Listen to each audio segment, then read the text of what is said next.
8. February 2021.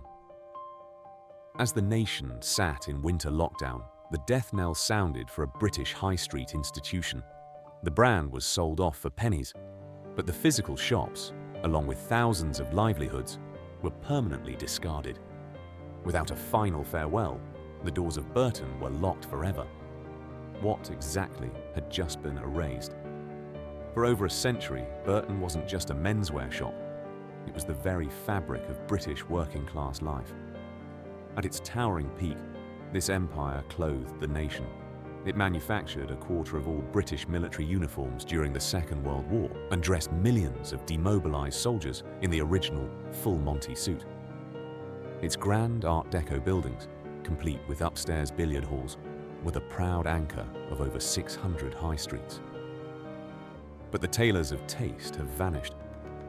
Those magnificent sandstone facades now house bargain supermarkets, and the familiar shop floors, where fathers once took their sons for their first interview suit, stand gutted and dark.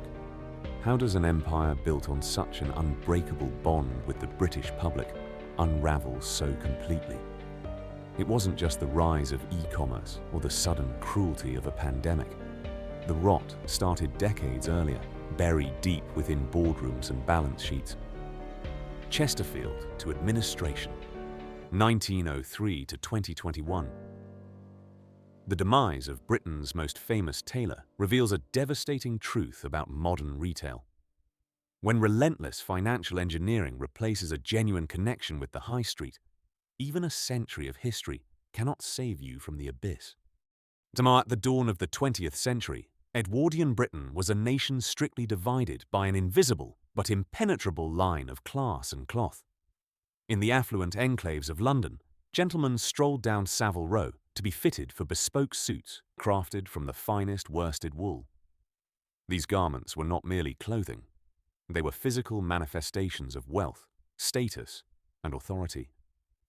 But travel north, away from the capital's polished pavements, and into the soot-stained industrial heartlands, and the sartorial reality was starkly different.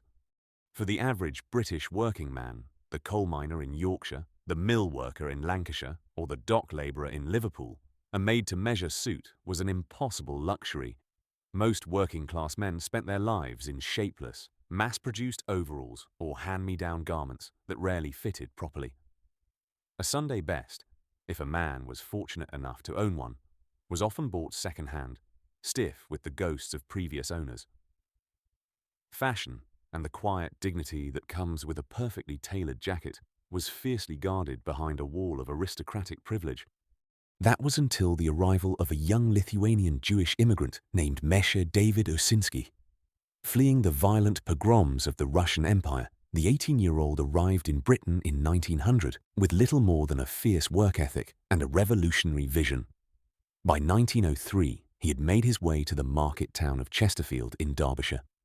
Armed with a borrowed £100, he opened a modest menswear shop. Knowing that the British public might be wary of a foreign-sounding name, he adopted an identity that sounded perfectly, reassuringly English. He called himself Montague Burton. From that small shop in Chesterfield, Montague Burton set out to do something radical. He did not simply want to sell cheap clothes to poor men. He wanted to democratize tailoring. Burton recognized a fundamental truth about human nature. The desire for respectability is universal. He believed that the working-class man deserved to look as sharp, as dignified, and as proud as the wealthy industrialist who employed him. His mission was to offer high-quality, made-to-measure suits at a price the everyday worker could actually afford. The concept was revolutionary for the high street. A labourer could walk off the damp pavement and into a Burton shop, where he would be treated not as a second-class citizen, but as a gentleman. He would have his chest and inside leg measured with the same tape and the same care as a lord on Savile Row. He could flip through heavy swatch books, selecting his own fabric, his preferred cut of lapel, and the lining of his jacket. For a few shillings a week, paid through a carefully managed installment plan, a working man could commission a garment that was cut specifically for his body. To make this grand vision commercially viable, Montague Burton had to completely rewire the mechanics of clothing retail. The traditional tailoring model was slow, fragmented, and intensely expensive. Burton solved this by relentlessly cutting out the middlemen. He began buying wool directly from the great mills of Yorkshire. He brought the manufacturing in-house, marrying the meticulous craft of individual measurement with the efficiency of modern factory production. A customer's measurements would be taken in a local shop, sent to a central hub, cut by skilled artisans, and returned as a finished suit. It was the birth of a vertically integrated empire, designed with singular focus to drive down costs while maintaining an uncompromising standard of quality. This was not just a retail strategy. It was a quiet social revolution. When a young man put on his first Burton suit, he stood a little taller. The sharp shoulders and tailored waistline acted as a kind of civic armor. In a Burton suit, a factory worker could walk into a dance hall on a Saturday night or attend a Sunday church service feeling entirely equal to his betters. The rigid visual markers of the British class system began to blur. Montague Burton had tapped into a deep, unspoken yearning within the British public. The Chesterfield shop was merely the spark. Word of the impeccable quality and fair prices spread rapidly. Within a decade, that single shop had multiplied into a chain, spreading across the Midlands and the North. Burton was no longer just a tailor. He was becoming a national institution, laying the foundations for an empire that would soon change the very architecture of the British High Street. By the end of the First World War, the modest enterprise that had begun in Chesterfield was accelerating at a pace that defied the economic gravity of the era. Montague Burton was no longer merely running a successful chain of shops. He was building an industrial behemoth. To realize his ambition of clothing the entire British working class, he needed scale. He found it in Leeds, the historic, beating heart of the British textile and tailoring industry. In 1921, Burton acquired a massive plot of land on Hudson Road in Leeds and set about constructing a facility that would dwarf anything the country had ever seen. When it was completed, the Hudson Road factory was the largest clothing manufacturing site in the world. It was less a factory and more a self-contained industrial city. At its peak, it employed over 10,000 people, the vast majority of them women, whose deft hands and rhythmic operations at the sewing machines drove the empire forward. The sheer scale of the Hudson Road operation was staggering. It produced tens of thousands of suits every single week, yet the relentless drive for efficiency never compromised the founding principle of quality. Montague Burton was an industrial paternalist. He believed that a well-treated workforce produced superior goods. The Hudson Road site boasted vast canteens serving thousands of hot meals daily, free medical and dental clinics, and even welfare officers. It was an astonishingly progressive environment for the 1920s, ensuring that the garments rolling off the production lines were crafted by a loyal, healthy labor force. But Burton's genius extended far beyond the factory floor. He fundamentally understood the psychology of the British High Street. Burton did not merely want to rent retail space.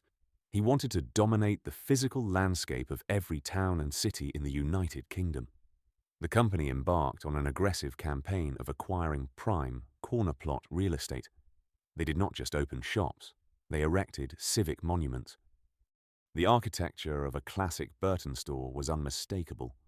Designed in a striking, uniform Art Deco style, these buildings featured gleaming white Portland stone or polished dark granite facades. They were adorned with elegant brass window frames, geometric motifs, and the famous elephant head crests. Often, the foundation stones were laid by Montague's own children, an enduring signature of the family's commitment to the town. These magnificent structures brought a touch of Hollywood glamour to the grey, soot-stained streets of industrial Britain. Yet, the most fascinating aspect of a Burton building was rarely found on the shop floor. It was found upstairs. Montague Burton was a strict teetotaler who deeply disapproved of the public house culture that dominated working-class male social life. He believed men needed a respectable, alcohol-free environment to gather, socialize, and relax. Consequently, he dedicated the vast upper floors of hundreds of his prime high street locations to enormous, beautifully appointed billiard and snooker halls. This was a masterstroke of both social engineering and retail strategy. The Burton building became a focal point of male civic life. A young man could spend his Saturday afternoon upstairs, the sharp clack of snooker balls echoing through a haze of cigarette smoke, before wandering downstairs to put down a deposit on a new double-breasted jacket. Burton was no longer just selling clothes. It had become the architect of respectable, working-class masculinity. The ultimate test of this empire, however, arrived in 1939. As the dark clouds of the Second World War gathered over Europe, the British government turned to the only company capable of outfitting an entire nation for battle. The Hudson Road factory immediately ceased civilian production and pivoted to the war effort. The rhythmic hum of the lead sewing machines became the drumbeat of the home front. Throughout the conflict, Burton manufactured over a quarter of all British military uniforms. Millions of men in the Army, Royal Navy, and Royal Air Force went into combat wearing uniforms cut and stitched by Burton workers. But the company's most profound cultural contribution came at the war's end in 1945. As part of the demobilization program, the British government promised every returning serviceman a complete set of civilian clothes to help them transition back to normal life. Naturally, they awarded a massive portion of this contract to Burton. The demob outfit was comprehensive. It included a three-piece suit, a shirt, a tie, a pair of shoes, and a hat. Because the company was headed by Sir Montague Burton, who had been knighted in 1931 for his services to industrial relations, the complete wardrobe quickly earned a legendary nickname among the troops. To receive the full, comprehensive set of gear was to get the full Monty. The emotional resonance of the demob suit cannot be overstated. For millions of exhausted, traumatized men returning from the horrors of Europe and the Pacific, taking off their khaki uniforms and stepping into a Burton fitting room was a profoundly moving rite of passage. That sharp, worsted wool suit was not just fabric. It was a symbol of survival. It meant the war was over. It meant they were finally going home. By the early 1950s, the Burton Empire had reached its absolute zenith. It operated over 600 stores. It was an immovable pillar of the British high street, woven deeply into the fabric of national life, from a boy's first job interview to his wedding day. When Sir Montague Burton passed away in 1952, he left behind a retail dynasty that seemed as permanent and indestructible as the granite facades of his shops. He had successfully dressed the nation. But the nation and its youth were about to change in ways the great Tailor could never have predicted. If the 1950s represented the undisputed golden age of the Burton Empire, the 1960s arrived as a sudden, disorientating cultural earthquake. The post-war baby boomers were coming of age, and they were armed with disposable income, an appetite for rebellion, and a vibrant new soundtrack. The epicenter of global fashion shifted abruptly from the hushed, aristocratic tailoring houses of Savile Row to the neon-lit, pulsating boutiques of London's Carnaby Street. And on the high street, the traditional British menswear market was about to be torn apart at the seams. For the first time in modern British history, young men actively despised the idea of dressing like their fathers. The heavy, worsted wool, three-piece suit, the very garment that Montague Burton had spent his life democratizing, was suddenly viewed not as a symbol of dignity, but as a uniform of the establishment. It was the attire of the bank manager, the headmaster, and the weary commuter. The youthquake demanded something entirely different. They wanted denim jeans, Chelsea boots, vividly patterned shirts, and lightweight, slim-cut Italian mod suits. They wanted fashion that moved, breathed, and challenged the grey austerity of post-war Britain. Burton was caught fundamentally off guard. The company's magnificent Art Deco buildings, with their oak-panelled fitting rooms and solemn atmosphere, suddenly felt less like civic monuments and more like mausoleums of a bygone era. To a teenager swept up in the swinging 60s, walking into a Burton shop felt like stepping back into the rigid, class-bound world their parents had endured. The brand smelled of brilliantine, pipe tobacco, and old certainties in a world that was rapidly shifting towards hairspray, vinyl, and Technicolor. More pressingly, the very industrial machinery that had made Burton an untouchable giant now became its greatest liability. The colossal Hudson Road factory in Leeds had been brilliantly engineered for one specific purpose: the mass production of heavy, traditional, made-to-measure tailoring at an economy of scale. It was an ocean liner in a market that now required speedboats. When youth fashions demanded rapidly changing silhouettes, synthetic blends, and casual knitwear, the Burton manufacturing behemoth simply could not pivot fast enough. You could not easily retool a factory built for worsted wool to churn out flared corduroy trousers and paisley shirts. Profits began to stagnate.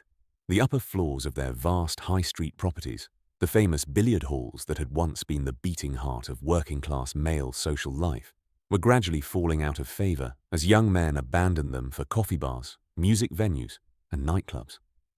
The company found itself sitting on a staggering portfolio of real estate that was suddenly too large, too expensive, and misaligned with the shifting tides of British culture. Burton attempted to modernize, introducing narrower lapels and attempting to court the youth market with updated advertising. But these efforts often felt awkward, akin to a stern grandfather attempting to learn the latest dance craze. The inherent trust that the working-class man had placed in the brand was fraying. If you wanted a reliable suit for a wedding or a funeral, you still went to Burton. But if you wanted to look sharp on a Saturday night, you went elsewhere. By the late 1960s, the board of directors realized that relying solely on men's tailoring was a slow march to obsolescence. The company needed to radically reinvent its corporate DNA. The solution was not just to change the clothes, but to change the entire structure of the business. In 1969, the historic tailoring company officially restructured, transforming from Montague Burton into the Burton Group. It was a subtle shift in naming, but a monumental shift in philosophy. The company decided that if it could no longer rely on a single, monolithic menswear brand to capture the entire British public, it would instead buy and build a portfolio of different brands to target every fragmented demographic of the new consumer society. The Burton Group began aggressively diversifying. They acquired other retail chains, absorbing businesses like Jackson the Tailor. Crucially, they began looking beyond menswear entirely, investing in women's fashion and department stores, a strategy that would soon give birth to high street giants like Topshop. Yet, this vital survival mechanism came at a profound emotional cost. The original, singular mission of Montague Burton, the £10 tailor who wanted to clothe the working man with dignity, was slowly being diluted. The brand was no longer the sole beating heart of the company. It was merely one division within a sprawling, faceless corporate umbrella. Burton had survived the cultural revolution of the 1960s, but the proud, independent tailor of taste had quietly begun to lose its soul. As the dust settled on the cultural upheavals of the 70s, the 1980s ushered in a relentless, brightly lit era of aggressive consumerism. The British retail landscape was transforming. The soot-stained, rain-swept high streets of the mid-century were increasingly being challenged by the rise of purpose-built, climate-controlled shopping centres. To survive in this ferocious new environment, a retailer needed more than just a good product. It needed sheer, unadulterated dominance. Under the flamboyant leadership of Chief Executive Sir Ralph Halpern in the 1980s, the Burton Group evolved from a struggling menswear business into an unstoppable retail leviathan.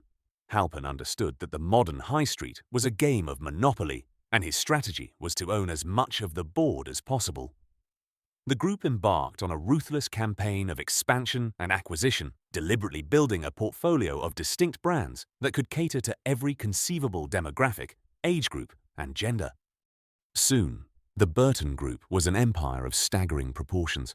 They owned Dorothy Perkins for the everyday woman, Evans for plus-size fashion, Principles for the aspirational office worker, and Topshop, which was rapidly becoming the vibrant, pulsating heart of British youth fashion.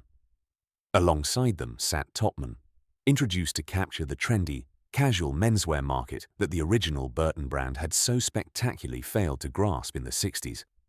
By the end of the 1980s, it was practically impossible to walk through a British town centre or a modern shopping centre without handing your money over to a till owned by the Burton Group. But amidst this glittering portfolio of dynamic, targeted brands, a quiet identity crisis was brewing for the original namesake. What was the role of Burton Menswear in this sprawling corporate machine? With Topman successfully siphoning off the fashion-conscious youth, Burton was strategically repositioned as the sensible, reliable older brother. It became the default destination for functional, formal menswear. It was stripped of its avant-garde aspirations and settled comfortably into a highly profitable, if somewhat uninspiring, niche. Throughout the 1980s and 1990s, Burton survived not by setting trends, but by becoming an unavoidable rite of passage for the British male. If a teenager needed a suit for his sixth form induction, his mother took him to Burton. If a university graduate had secured his first job interview, he bought his first navy blue two-piece from Burton. If a man was attending a wedding, a funeral, or a crucial day in the office, Burton was the safe, familiar, and affordable choice. Yet, the experience of buying a Burton suit in a 1990s shopping centre was vastly different from the solemn, dignified process Montague Burton had pioneered half a century earlier. The grand oak-panelled fitting rooms and the heavy swatch books were long gone. The magnificent Art Deco buildings, with their upstairs billiard halls, were increasingly being sold off or carved up to make way for generic, modern shopfronts. Instead of a master tailor measuring the inside leg of a customer, a teenager would pull a polyblend suit off a crammed metal rack. The garments were no longer made to measure in the colossal Hudson Road factory in Leeds. That historic site, unable to compete with cheap overseas labour, had seen its manufacturing drastically reduced and eventually phased out. The suits of the 1990s were off the peg, mass-produced in the Far East and shipped in by the container load. The shop assistants were polite and helpful, but they were retail workers, not artisans. For the board of directors, this was a triumph of modern logistics. Burton was churning out massive volumes of formal wear with excellent profit margins. It was a cash cow that helped fund the group's more glamorous ventures. But beneath the healthy balance sheets, a fatal vulnerability was quietly taking root. Burton had ceased to be a brand that people loved. It had become a brand that people used. It was a utility. Men shopped there out of habit, convenience, and geographical inevitability. The emotional connection, the feeling of pride and quiet dignity that Montague Burton had woven into the very fabric of his garments had been completely stripped away by the machinery of corporate retail. Burton was no longer a tailor with a singular vision. It was merely a logo on a spreadsheet, a cog in a vast, impersonal machine. As the millennium approached, the Burton Group stood as the undisputed giant of the British High Street, but its foundations were built on an increasingly fragile premise. The company assumed that the High Street would always remain the undisputed centre of British shopping, and that customers would always accept the off-the-peg convenience they were offered. They could not foresee that a storm was gathering on the horizon, one that would bring ruthless new competitors, a digital revolution, and a controversial billionaire who would change the fate of the company forever. At the turn of the millennium, the sprawling corporate entity that had grown out of Montague Burton's Chesterfield shop underwent a final, definitive transformation. In 1997, the Burton Group demerged its department stores and rebranded its remaining high street portfolio. The name of the founding tailor was quietly scrubbed from the corporate letterhead, replaced by a moniker that sounded vaguely utopian. The empire was now called the Arcadia Group. For a few years, Arcadia drifted. It possessed an unrivaled grip on the British high street, but it was burdened by sluggish sales and a corporate structure that felt increasingly unwieldy. The retail giant was ripe for the picking, and in 2002, it was swallowed whole by a man who had come to define the twilight era of the British high street, the billionaire retail tycoon Sir Philip Green. Green's £850 million takeover of Arcadia was aggressive, highly leveraged, and instantly transformative. He was not a tailor, nor was he a man who romanticized the slow, steady craft of menswear. He was a master of retail mathematics and financial engineering. He looked at Arcadia's vast portfolio, Topshop, Dorothy Perkins, Miss Selfridge, Evans, Wallace and Burton, and saw a sleeping giant that merely needed a ruthless shaking. Initially, the takeover appeared to be a masterstroke. The early 2000s were a period of dazzling, intoxicating success for the Arcadia Group. Green aggressively renegotiated supplier contracts, streamlined logistics, and ruthlessly cut administrative bloat. The profit margins skyrocketed, while Topshop became the undisputed crown jewel of the empire, attracting supermodels and global acclaim. Burton quietly rode the wave of this corporate revival. It remained the reliable workhorse of the group, churning out millions of sensible suits, crisp office shirts, and wedding ties to a public that still relied on its ubiquitous presence in every shopping center and retail park across the nation. By 2005, Arcadia was generating staggering amounts of cash. The business was so phenomenally profitable that Sir Philip Green orchestrated the largest payout in British corporate history. He paid a £1.2 billion dividend to his wife, the direct owner of Arcadia, who resided in the tax haven of Monaco. It was a moment of unprecedented financial triumph, cementing Green's status as the undisputed king of the high street. He threw lavish, multi-million-pound parties in the Mediterranean, projecting an aura of invincibility. Yet, beneath the champagne popping in Monaco and the glittering facade of Topshop's flagship store on Oxford Street, a fatal rot was beginning to set into the wider empire. The extraordinary wealth extracted from Arcadia in 2005 came with a devastating hidden cost. To fund massive dividends and service the complex debt used to buy the company, cash had to be constantly siphoned out of the business. Consequently, the actual shops on the ground, the physical lifeblood of the brand, were suddenly starved of meaningful, long-term investment. For Burton, this starvation was profound and visible. While high street competitors were rapidly modernizing, introducing bright, airy shop floors and theatrical retail experiences, Burton's stores were quietly left to decay. If you walked into a regional Burton shop in the late 2000s, the atmosphere was unmistakably tired. The carpets were fading. The lighting was harsh and unflattering. The shop fittings felt cramped and dated, lingering like relics of the previous decade. The clothing itself suffered a similar fate. Because the Arcadia model relied on squeezing maximum margins from suppliers, the quality of Burton's garments began a subtle but noticeable descent. The polyblend suits became stiffer, the stitching less reliable. There was no innovation, no exciting design direction, and certainly no echo of the meticulous, made-to-measure pride that Montagu Burton had established a century prior. The brand was no longer trying to inspire the British male. It was merely trying to extract his cash at the lowest possible cost to the company. This was the tragedy of the Arcadia era. Burton was trapped in a model of aggressive financial engineering. It was generating revenue, but that revenue was not being reinvested into better fabrics, modern shop fits, or improved customer service. Instead of building a resilient brand capable of weathering future storms, the management was hollowing it out from the inside. The staff working the tills and the shop floors felt the squeeze acutely.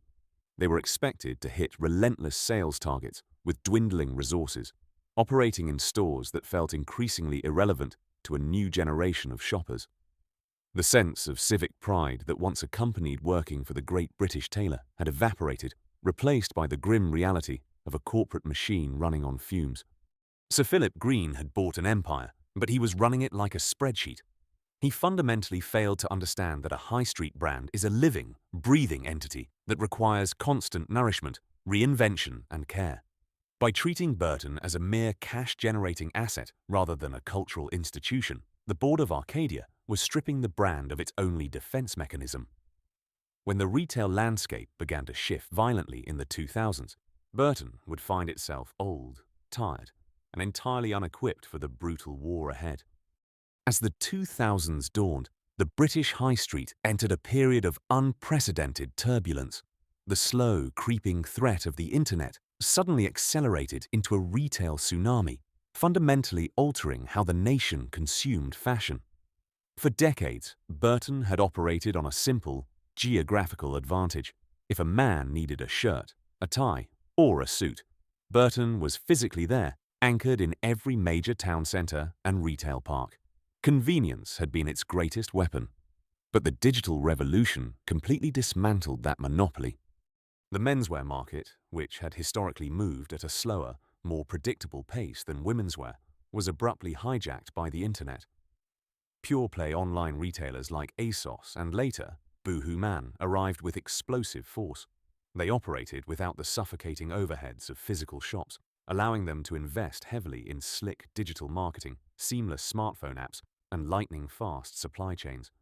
If a young man wanted an outfit for the weekend, he no longer had to trudge through the rain to his local shopping center. He could tap a screen on a Tuesday evening and have a fiercely trendy, aggressively priced outfit delivered to his door by Wednesday morning. Crucially, the internet changed not just where men shopped, but how they dressed.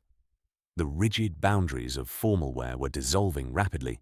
Offices were relaxing their dress codes, replacing the obligatory two-piece suit with chinos, smart trainers, and premium knitwear.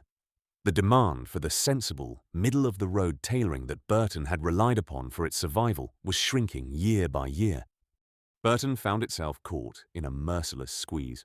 It was suddenly too expensive and slow to compete with the ruthless efficiency of the online giants. Yet, simultaneously, it was being savagely undercut on the physical high street by the unstoppable rise of discount fashion. Primark had transformed from a budget secret into a high street powerhouse. A young man heading to a job interview or a sixth form prom could now buy an entire, reasonably sharp-looking suit from Primark for £30. Burton was stranded in the most dangerous territory in retail, the middle ground. It lacked the premium quality to justify higher prices, but it could not match the rock-bottom costs of the fast fashion discounters. Its clothing was uninspiring, its target audience was aging, and its brand identity had become entirely ambiguous. It was no longer the tailor of taste, nor was it the vanguard of modern youth culture. It was simply there, taking up space on a high street that was rapidly running out of patience. While the digital challengers were agile and weightless, the Arcadia Group was hopelessly tethered to the concrete and brick of the 20th century. The very physical dominance that had made Burton an untouchable giant in the 1980s and 1990s now became an unbearable, suffocating weight. The company was trapped in a sprawling estate of physical shops, many of which were bound by inflexible, long-term lease agreements signed during the boom years. These expensive leases often featured upward-only rent reviews, meaning the cost of keeping a Burton shop open continued to rise even as high street footfall fell off a cliff. Furthermore, the archaic British system of business rates, a tax based on the theoretical rental value of a commercial property, punished retailers with large physical footprints while giving pure-play online companies a virtual free pass. Burton was hemorrhaging cash just to keep the lights on. To walk into a regional Burton store in the mid-2000s was to experience a profound sense of retail melancholy. The shops were often overstocked and eerily quiet. The staff behind the tills, doing their best in increasingly difficult circumstances, outnumbered the customers. There were no interactive displays, no seamless click-and-collect integrations, and no compelling reason to spend time within its walls. The physical retail experience felt like an analog relic in a digital world. Inside the Arcadia boardroom, the response to the e-commerce threat was woefully inadequate. Sir Philip Green and the senior management had built their fortunes on the traditional mechanics of high street property and ruthless supplier negotiation. They viewed online shopping with a mixture of suspicion and complacency, treating it as an annoying secondary channel rather than the new center of gravity. While competitors were pouring millions into warehouse automation, data analytics, and digital user experience, Arcadia's online infrastructure was notoriously clunky and frustrating to navigate. By failing to modernize its digital storefront, Burton alienated the very demographic it desperately needed to survive. The brand was asking modern consumers to forgive a subpar website, a tired physical shop, and uninspired clothing purely out of historical habit. But loyalty on the high street is brutally conditional. As the decade wore on, the squeeze tightened. The towering Art Deco legacy of Montagu Burton had been reduced to a struggling subsidiary, drowning in expensive leases and outmaneuvered by teenagers with smartphones. The company was no longer trying to win. It was simply fighting a desperate, exhausting war of attrition against the modern world. And as the financial cracks within the wider Arcadia Group began to widen, it became terrifyingly clear that Burton had run out of time to reinvent itself. By the late 2000s, a dark and inescapable shadow had fallen over the entire Arcadia Group. The wider British public had begun to look at Sir Philip Green's retail empire, not with admiration, but with deep, simmering resentment. The spectacular and ugly collapse of British Home Stores, BHS, in 2016, a chain Green had previously owned and sold for £1 to a man with no retail experience, had exposed the brutal reality of his financial engineering. When BHS collapsed into administration, it left behind a catastrophic £571 million black hole in its pension fund, leaving thousands of loyal British retail workers facing a destitute retirement. The image of the billionaire tycoon lounging on his super yacht, Lionheart, in the Mediterranean, while shop workers wept over their lost pensions, was deeply toxic. Arcadia's reputation was shattered. For Burton, being tethered to this corporate scandal was disastrous. The brand was no longer just viewed as a slightly tired menswear shop. It was heavily associated with the worst excesses of corporate greed. The financial reality of Arcadia's bloated, decaying estate was now impossible to hide. The group was drowning. In 2019, desperate to stave off complete insolvency, Arcadia was forced into a company voluntary arrangement, CVA, a deeply humiliating legal restructuring process. The boardroom practically begged its landlords to aggressively slash the rent on hundreds of stores, including dozens of underperforming Burton branches, just to keep the lights on. Many landlords reluctantly agreed, terrified of the gaping voids that empty Arcadia units would leave in their shopping centres. But the CVA was merely a temporary tourniquet on a fatally wounded patient. It temporarily eased the bleeding of the expensive leases, but it did absolutely nothing to cure the underlying disease. The clothes remained uninspired. The website remained clunky. The brand had lost its voice. Inside the Burton shops, the atmosphere was incredibly somber. The staff, acutely aware of the BHS pension disaster, worked under a constant cloud of anxiety, wondering when the axe would inevitably fall on their own livelihoods. The company was surviving day by day, propped up by financial life support, entirely lacking the strength to fight back against its agile online competitors. Then the world stopped. In March 2020, the unimaginable happened. The COVID-19 pandemic swept across the globe, and the British government mandated a strict national lockdown. The high street was forcibly shuttered overnight. The metal grills came down over Burton's shopfronts, locking the spring collections inside dark, silent shopping centres. For the retail industry at large, the pandemic was a brutal stress test, but for Burton, a brand historically anchored in formal wear and occasion dressing, it was an absolute extinction-level event. Overnight, the fundamental reasons a man might visit a Burton shop vanished. Millions of office workers were suddenly confined to their kitchen tables, conducting meetings through webcams in jogging bottoms and casual t-shirts. The demand for the sensible navy two-piece suit evaporated. Weddings were indefinitely postponed. Nights out, job interviews, and days at the races were cancelled. The nation had nowhere to go, and absolutely no need for a new shirt and tie. Arcadia scrambled, placing thousands of vulnerable shop workers onto the government's furlough scheme. But the structural damage was terminal. While the pandemic accelerated the shift to e-commerce, Arcadia's chronically underfunded digital infrastructure could not capitalize on the captive online audience. They watched helplessly as agile competitors like ASOS and Boohoo absorbed whatever casual wear demand remained. The cash flow completely dried up, but the colossal debts and the mounting pension deficit remained. Throughout the autumn of 2020, a sense of dread gripped the British retail sector. Rumours swirled constantly through the financial press. Behind the scenes, desperate attempts to secure emergency funding collapsed. For the thousands of Burton employees sitting at home on furlough, or manning the tills during brief periods of eased restrictions, the psychological toll was immense. They were relying on news alerts on their smartphones to find out if they still had a future. On November 30th, 2020, the inevitable finally arrived. The Arcadia Group, groaning under a mountain of debt, plummeting sales, and an insurmountable pension deficit, officially collapsed into administration. Deloitte was appointed to manage the wreckage. In a single devastating press release, 13,000 jobs across the Arcadia portfolio were thrust into immediate jeopardy. The mighty Burton, the £10 tailor that had dressed millions of demobilized soldiers, survived the Great Depression, and anchored the high street through 2 world wars, was now entirely at the mercy of insolvency practitioners. The empire had finally crumbled, and the vultures of the retail world were already circling the carcass, ready to strip the famous name of its remaining assets. The winter of early 2021 was an extraordinarily bleak period for the United Kingdom. With the country plunged into its third, strictest national lockdown, the high streets were already desolate, shuttered, and blanketed in an eerie silence. It was against this grim, freezing backdrop that the final, brutal dismemberment of the Arcadia Group took place. Behind closed doors, the administrators at Deloitte were hastily carving up the carcass of Sir Philip Green's once mighty empire, auctioning off the constituent parts to the highest bidders.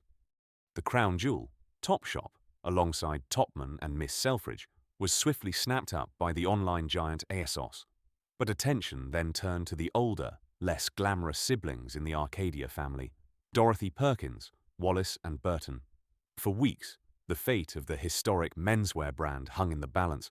Thousands of furloughed staff sat in their living rooms, watching the news alerts on their smartphones, hoping against hope that a traditional retail buyer might emerge to save their jobs and keep the physical shops open. On the 8th of February 2021, a buyer was finally announced. The Manchester-based fast fashion empire Boohoo had agreed to purchase Burton, Dorothy Perkins, and Wallace. The price tag for all three heritage brands was a mere £25.2 million, a sum that felt insultingly low, a mere fraction of the colossal dividends the Arcadia board had extracted just a decade and a half prior. But the true devastation of the Boohoo deal lay in its terms. Boohoo was a pure-play digital retailer. They had absolutely no interest in expensive physical real estate, upward-only leases, or the complexities of managing high-street staff. What they were buying was purely the intellectual property, the brand names, the customer databases, the digital assets, and the remaining warehouse stock. They were purchasing the digital soul of Burton, but they explicitly, firmly rejected its physical body. The announcement confirmed the absolute worst-case scenario. The deal excluded the entirety of the brand's physical estate. All 214 remaining Burton, Dorothy Perkins, and Wallace shops were permanently condemned. The historic connection between Burton and the British High Street was severed with the stroke of an administrator's pen. The human cost was immediate and staggering. Around 2,450 retail workers were made redundant across the three brands. Because of the pandemic, there was no opportunity for managers to gather their teams on the shop floor to break the news gently. Instead, long-serving members of staff, many of whom had dedicated decades of their lives to the company, viewing their colleagues as a second family, received the devastating confirmation of their job losses via sterile Zoom calls, brief emails, or simply by watching the evening news. Historically, when a major British retail giant collapses, there is a chaotic, almost morbid ritual to its final days. When Woolworths and BHS failed, the public rushed in for massive, frenzied closing down sales. Customers stripped the shelves bare, fighting over discounted fixtures and fittings, while staff bravely manned the tills for one last, exhausting weekend. But Burton was denied even this final, chaotic goodbye. Because non-essential retail was legally forced to remain closed under the lockdown rules, the end of Burton was profoundly, heartbreakingly silent. There were no final queues at the tills. There were no loyal customers coming in to share memories of buying their first interview suit. There was no final Saturday rush. Instead, a skeleton crew of staff was permitted to return to the darkened shopping centres and deserted high streets for one thoroughly depressing task. They unlocked the doors, kept the lights low, and quietly began stripping the shops bare. They pulled the remaining unsold suits, shirts, and ties off the metal racks, packing them tightly into brown cardboard boxes to be shipped off to Boohoo's vast distribution warehouses. They dismantled the window displays, undressed the mannequins, and cleared out the staff break rooms. It was a sterile, forensic clearing of a crime scene. When the final box was taped up, the staff simply walked out, pulled the heavy metal grills down, and locked the doors for the very last time. Across the country, the famous Burton signage was unceremoniously removed by contractors, leaving behind nothing but clean, ghostly outlines on the dirty brickwork and granite facades of Britain's shopping centres. A retail presence that had endured for 118 years, surviving 2 world wars, economic depressions, and seismic cultural shifts, was erased in a matter of weeks. It ended not with a dramatic collapse on a busy Saturday afternoon, but with the quiet, devastating click of a padlock in an empty town centre. Today, if you walk down almost any major high street in the United Kingdom and cast your eyes upwards, you will likely spot the silent, lingering ghosts of Montagu Burton's empire. Long before the brutal, functional retail architecture of the late 20th century, Burton constructed literal temples to working-class dignity. These magnificent Art Deco structures, built with gleaming white Portland stone or dark, polished granite, still dominate town centres from Glasgow to Southampton. They were designed to be permanent civic monuments, built by a man who believed his tailoring empire would clothe the nation forever. Look closely beneath the garish, modern signage of the discount supermarkets, the sprawling charity shops, or the fast food chains that now occupy these cavernous spaces. You will spot the telltale architectural signatures of a forgotten era. The elegant brass window vents, the geometric stone motifs, the stylized elephant heads jutting out from the masonry, and down near the pavement level, the heavy foundation stones, proudly carved with the names of Montagu Burton's children and the dates of a rapidly fading past, 1931, 1934, 1938. These buildings were erected as palaces of retail, designed to elevate the everyday experience of the British worker. The vast upper floors, which once echoed with the sharp clack of snooker balls and the thick murmur of men's social clubs, are now often converted into luxury flats or simply left to gather dust, their grand windows staring blankly out over a high street that has fundamentally changed. They stand as beautiful, melancholy tombstones to an extinct retail philosophy. Of course, the name Burton has not completely vanished from the earth. Following the Boohoo buyout, the brand was swiftly resurrected in the digital ether. You can still type the name into a search engine, navigate to a slickly designed web page, and purchase a tailored jacket or a pair of trousers. But this digital apparition is a hollow, frictionless echo of the original enterprise. Boohoo, a titan of ultra-fast fashion, absorbed the 118-year-old heritage brand into its vast, automated matrix of e-commerce. For the modern consumer, Burton is now just another tab on a browser, virtually indistinguishable from a dozen other digital-only labels. The garments are modeled by flawless models against sterile studio backdrops, a profound departure from the soot-stained industrial cities and rain-swept high streets where the brand originally forged its unbreakable bond with the working class. It is a brand stripped entirely of its context, its community, and its physical weight. When Burton transitioned into this online-only existence, something profound was lost from the British male experience. For over a century, the physical Burton shop was the crucial, unavoidable stage for masculine rites of passage. It was the reliable, familiar space where a nervous 16-year-old would be dragged by his mother to be measured for his first proper suit, awkwardly stepping out of the fitting room to inspect his reflection in a heavy, full-length mirror. It was the place where groomsmen gathered on a Saturday morning, laughing and adjusting their matching ties. It was the sanctuary where a working man, perhaps anxious about an upcoming job interview or a sudden funeral, could walk in and be treated with the quiet, respectful dignity of a gentleman. An algorithm cannot replicate the reassuring slip of a tailor's tape measure around a shoulder. A next-day delivery parcel left in a damp porch cannot recreate the quiet pride of walking out of a grand high street shop, carrying a crisp suit bag.